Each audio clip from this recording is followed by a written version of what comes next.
Right, this video is going over the Unit 3 Assessment FRQ. And I'm just going to make a few general comments about FRQs. And I've said this many, many times, but you really want to make sure that you answer every question in context. And also make sure you actually answer the questions, no more and no less. Don't add extra details that you weren't asked about because you waste time and you also might say something that is incorrect.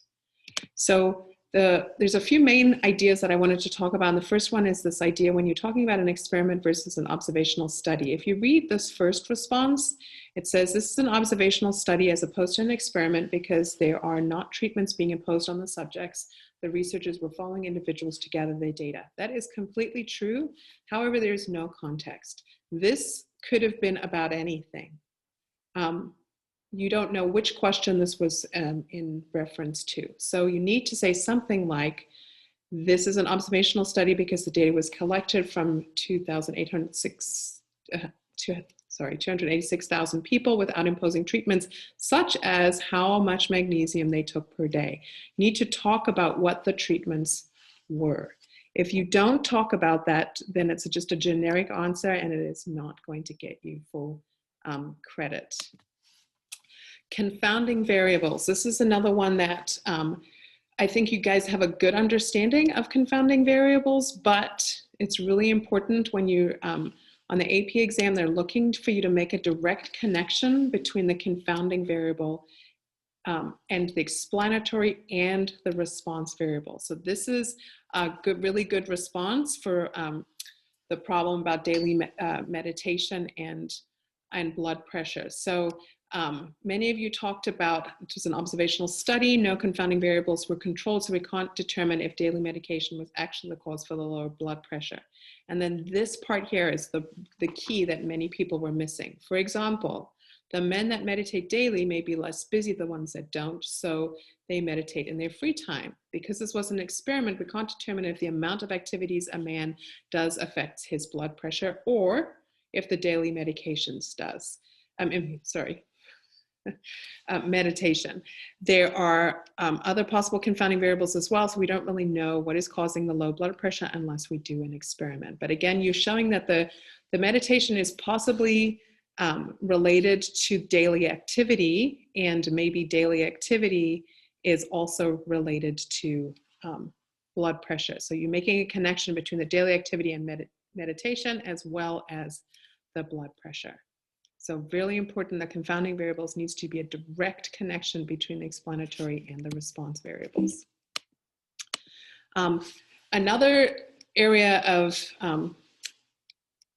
misconception in some of the problems has to do with the scope of inference.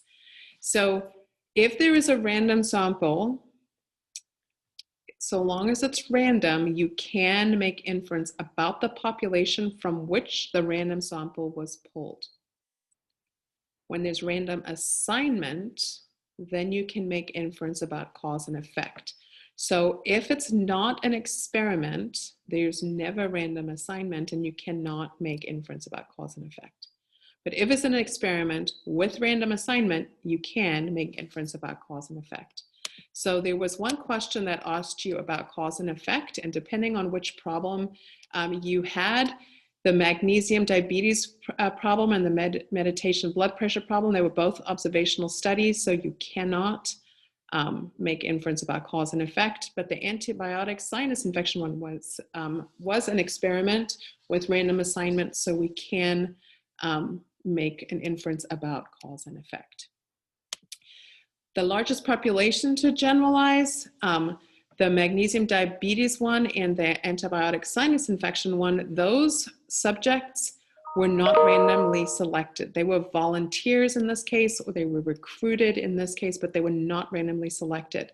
So whatever results you find, whether it's a cause and effect or just an association, whatever results of the study are, you can only generalize them to the subjects that were in the experiment or in the observational study. You cannot go beyond there.